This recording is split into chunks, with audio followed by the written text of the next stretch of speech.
Tish Dile and welcome to Tibet This Week. This is Sakina Bhatt with another edition of Weekly News on Tibet, His Holiness the Dalai Lama and Central Tibetan Administration. Let's look at the headlines first.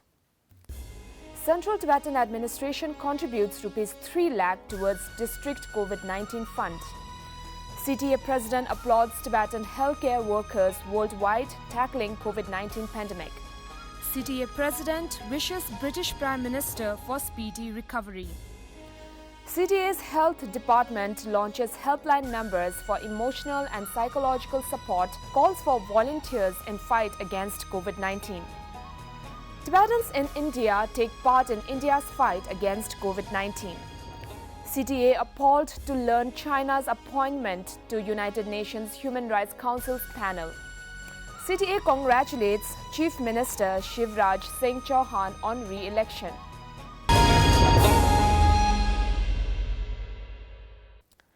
Extending solidarity and support with the efforts of the Kangra DC office, the Central Tibetan Administration contributed 3 lakh rupees towards the District COVID-19 Relief Fund. In his letter to Deputy Commissioner Rakesh Kumar Prajapati, President Dr. Lobsang Singh said, "As effectively as you have managed to contain the spread of the disease in the district, you have also endured the continued provision of essential household and pharmaceutical goods for the general public while implementing a strict curfew." He also thanked the DC for all the support extended towards the Tibetan community in this crisis, especially for providing guidance from time to time in dealing with the virus. Addressing a press briefing on the current status of Wuhan origin COVID-19 pandemic in the Tibetan community on Monday this week, CTA President Dr. Lobsang Singh lauded the efforts of Tibetan healthcare workers worldwide tackling COVID-19 pandemic. Dr. Singh urged Tibetans worldwide to pray for all the healthcare workers on the front line for their selfless contributions. President Singh issued a special notice for the overseas Tibetans in India to immediately get tested in case any symptoms occur.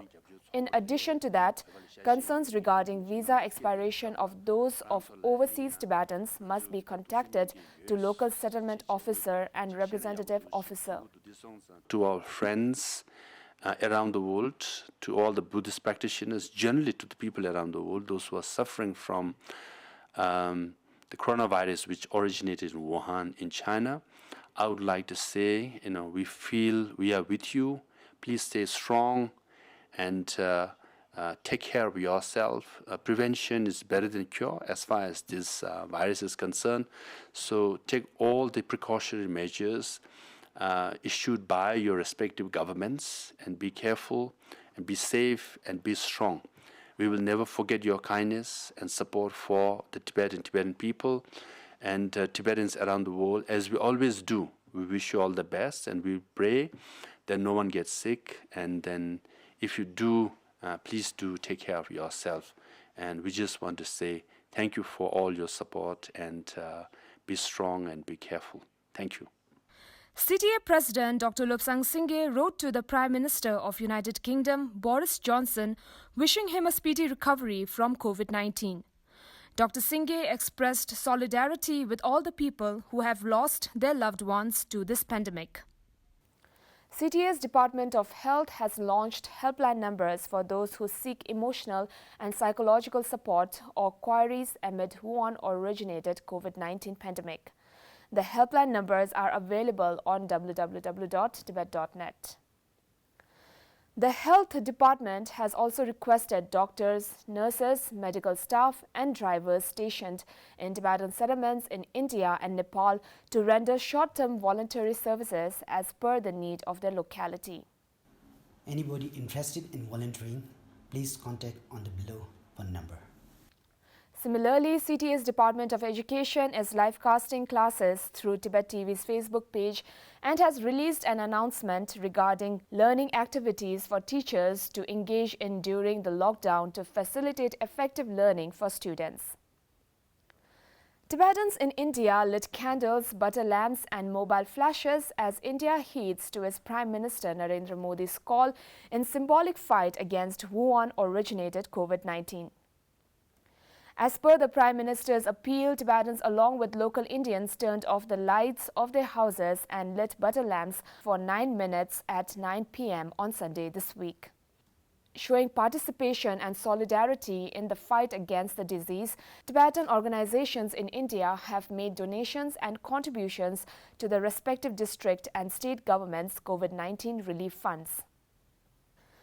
The Central Tibetan Administration expressed dismay on China's appointment to the UN Human Rights Council's influential consultative group, a panel comprising of only 5 nations. Alarmed by this development, CTA's International Secretary Karma Chuni said, As you all know, that China is widely known to be the worst human rights violators. Having a Chinese representative on the panel is nothing short of a joke. It is certainly disheartening for many people and government across the world. And more importantly, I think it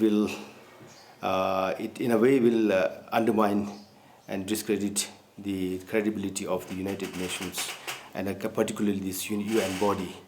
The people who have representation in the United Nations and particularly in the Human Rights Council must think it over before the fundamental UN principles undermined, redefined to the Chinese liking, which I think is apparently what Chinese is doing. And we'll be left to regret it later. And it is incumbent upon the people and government across the world to really lodge a very strong protest against the government of People's Republic of China in the UN forum and particularly to the Secretary General of the United Nations. Several of U.S. senators expressed their disappointment in this decision and asked the United Nations Secretary General Antonio Guterres to intervene by suspending Chiang's appointment to the United Nations Human Rights Council consultative group. Coordinator of the Asia-Pacific states, the UN Permanent Mission of Oman endorsed the nomination of Chang Don, a minister at China's mission in Geneva. China is representing Asia-Pacific Group at the United Nations Human Rights Council panel. The Central Tibetan Administration congratulated Sri Shivraj Singh Chouhan on his re-election as the Chief Minister of Madhya Pradesh. Recalling Chief Minister's maiden visit to the Central Tibetan Administration last year, President Dr. Singh expressed his gratitude to the Madhya Pradesh government for their unwavering support to the Tibetans doing winter business in different cities of Madhya Pradesh. Speaker of the Tibetan Parliament in exile Pema Chungne thanked Sri Shivraj Singh Chouhan for his support towards the Tibetans and the cause of Tibet. So much for today and see you next time.